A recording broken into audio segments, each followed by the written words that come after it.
Lakini sasa tumesema, Kazua ametuma spokesman akasema kwamba the next date will be communicated. Itakuwa communicated. Na sisi tukasema hiyo date i-communicatiwe leo ama kesho, isipokuwa communicated, na hata kama kuna communication tumeamua kwamba Ijumaa wiki hii tutarudi hapa. Therefore, if he wants to communicate the date of the next meeting, it should be before Friday. Ikifanyika before Friday, tutakuja hapa. Kama ana communicate siku ingine, kwa sababu ya umuhimu wa jambo hili, mauaji ambayo yanazidi kutokea kutokana na excess use of police force, hatuwezi sisi tukavumilia kwa niaba ya wananchi wa Kenya ati mpaka mkuu wa polisi ataamua ni lini atakutana na viongozi ambao ni viongozi ambao wako wanaheshimika na Kenya nzima. Sisi tunazungumza kwa niaba ya Wakenya wote. Kwa hivyo hiyo ndio ambayo tumeamua, na tunarudi hapa Friday. Na tutakuja na Wakenya wenzetu, tutakuja na wao hapa siku hiyo, kwa sababu hii inaonekana this type of obstinacy, this type of impunity can only be dealt with kupitia action ya wananchi wenyewe. Asanteni my friend.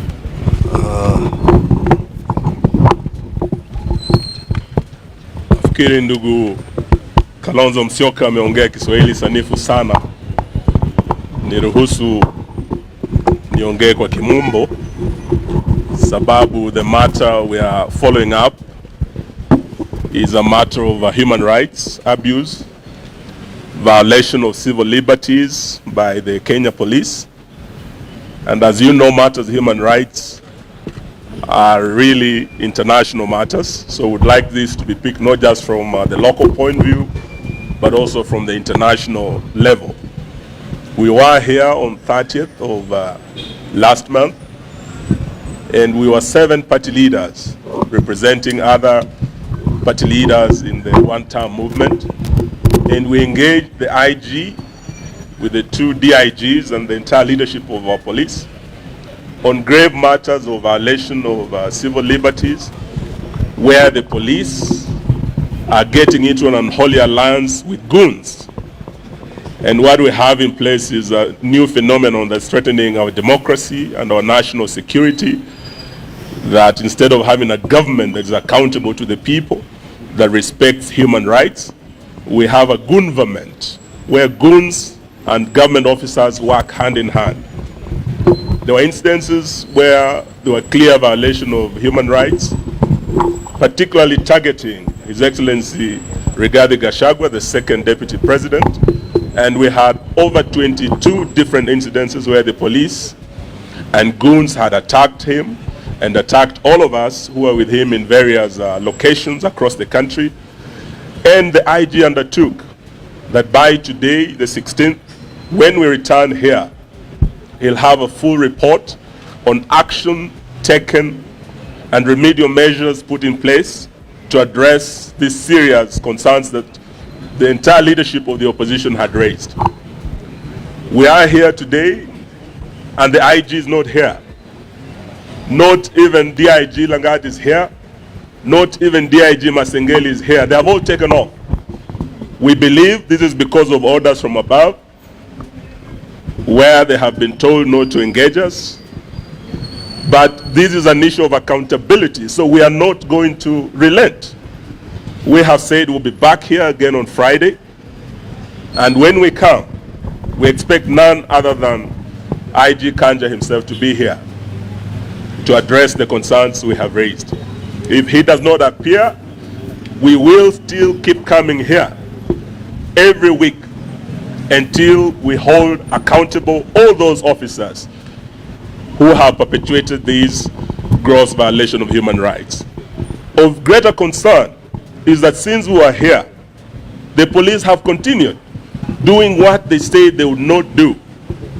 IG Kanja himself undertook before all of us that he'll make sure that the police remain apolitical, that the police will not be used with goons to disrupt meetings of the opposition or to injure any Kenyans.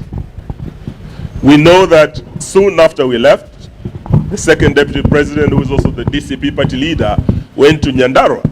And as he was crossing into Naivasha to hold a rally at a place called Kinamba, again the police were used to erect roadblocks to block him from crossing from Nyandarua County into Nakuru County under the orders of you know who.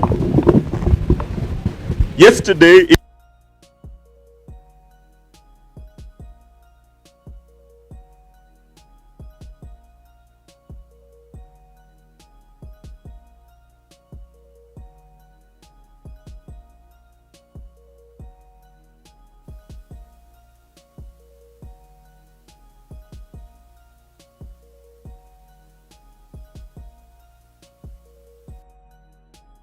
proud. As we speak today, we have information that 2 young people lost their lives. We have almost 50 people who sustained injury. And the police locked tear gas. So we are saying we will be back here because we've not seen any goodwill demonstrating or any commitment shown as part of the idea of police. And I want to invite His Excellency regarding to also say a few words, but we say we will not relent in holding this government to account. Thank you. Thank you very much. As you have been told, we are here to see the AG. He is the one who gave the appointment, and shortly before we arrived, he took off to avoid this meeting and appointed to delegate a junior officer to talk to us. We have declined. Of this matter, the attack on the places of worship is an act of terror. We cannot discuss with any other officer other than the AG himself, because he bears the greatest responsibility over security in our country. This meeting was scheduled by him. He did not even have the courtesy to tell us he will not be there, but he was instructed to take off shortly before we arrived. We have information from inside the police service that these investigations are complete. The 12 police officers who attacked us have been identified. They have been positively been located, that they are the ones who are in Witima. They have been located at the house of the local member of parliament where they took lunch after the attack. We also have information that the police actually want to prosecute these people, but William Ruto and Kipchumba Murkomen are insisting on a cover-up, that these people should not face the law. This is very sad, and as my colleagues have said, we'll be back on Friday, and these people must face the law, and Kenyans will demand that they face the law. This is just the beginning now of pressure from the Kenyan people, because if we allow this impunity ahead of the general elections next year, there could be anarchy in this country. I think we must bring order, and the IG and the people under him must be held to account by the people of Kenya. And the police themselves are complaining about harassment and being ordered to do wrong things. They are really complaining that they find it very unprofessional to be accompanying goons to attack Kenyans. They find it very unprofessional that they are being forced to attack civilians in meetings when they have not been provoked, as happened yesterday in Kengela. In Nakuru, the police are telling us they were not given instructions to put a roadblock to stop us from going to Nakuru by the IG or the two deputy IGs. There are new directives outside the police command structure. It is Murkomen who had called the Nakuru police outside the chain of command to attack, to erect a roadblock to stop us from going to Nakuru. Effectively, the National Police Service is no longer independent. The CS is supposed to interact with the police on policy matters only, not on operations. But Murkomen has taken over police operations, and he is even calling counter commanders and regional commanders outside the established command structure within the National Police Service. When a roadblock was elected in Naivasha, the police headquarters here was not even aware. It has only come now to the fore that it is a CS Interior who is giving instructions directly to the police.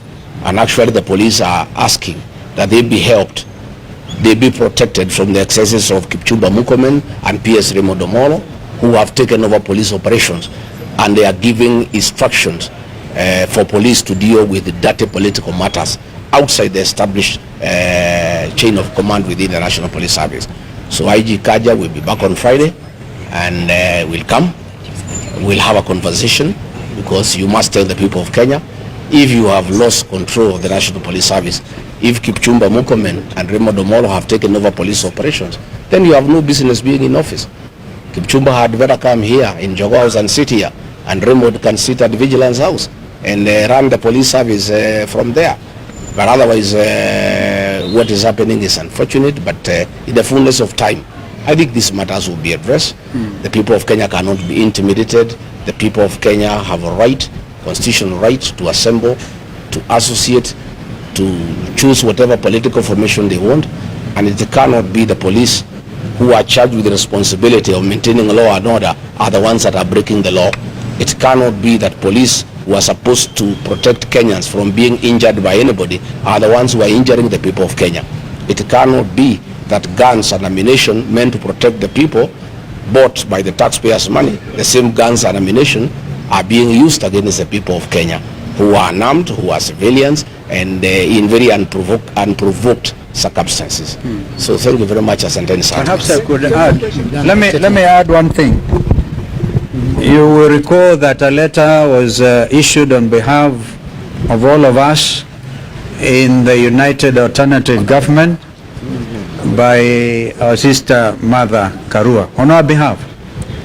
And it deals, basically, if you look at the wording of that letter, it makes reference to the fact that we shall escalate this matter beyond our borders, because as Mheshimiwa Eugene has said, these are matters to do with human rights, and human rights are universal. The International Criminal Court is still in place, and the persons bearing the highest responsibility are the people we addressed in that letter. So we are not joking. It's not a matter that William Ruto can sit pretty and pretend to brush or sweep under the table. It cannot go away. There's no way that the killings will continue in this country since the Gen Z revolution. That is the basic issue. We are combining all of that from 2023, 2024, and what is happening, including what happened yesterday in Kitengela. We are escalating it. Thank you. Just one question. Yeah, what question? My name is Satonale from Student TV. This is in regards to the United Opposition agenda, in regards to integrated measures for keeping the flag bearer. No. That one, allow us not to deal with that now. Tafadhali. This is a critical matter. Asante sana. Hao ni viongozi wa upinzani wakizungumza pale nje ya ofisi ya IG Kanja baada ya kumtembelea pale, lakini wakakosa kumpata, na wameweza kutoa vitisho wakisema kwamba wamempea mpaka siku ya Ijumaa ili waweze kucommunicate nao, wasipofanya hivyo watarudi pale pale. So wameweza kutembelea IG Kanja pale wakiwa viongozi kadhaa, kiwemo Rigathi Gachagua, Cleophas Malala, Eugene Wamalwa na Kalonzo Musyoka na viongozi wengine ambao wameweza kufika pale, wakiwemo MPs na maseneta wa upinzani wameweza kufika pale. Sijui una maoni gani kuhusiana na haya yote walichosema au viongozi wa upinzani? Kama uko na maoni niachie hapo kwenye comment section. Kama hujasubscribe, na kuomba uweze kusubscribe, finya notification bell, ndio wakati wote tunapata habari kama hizi unakuwa wa kwanza kuzipata. Hadi wakati mwingine, na kutakia mchana mwema. Asante sana.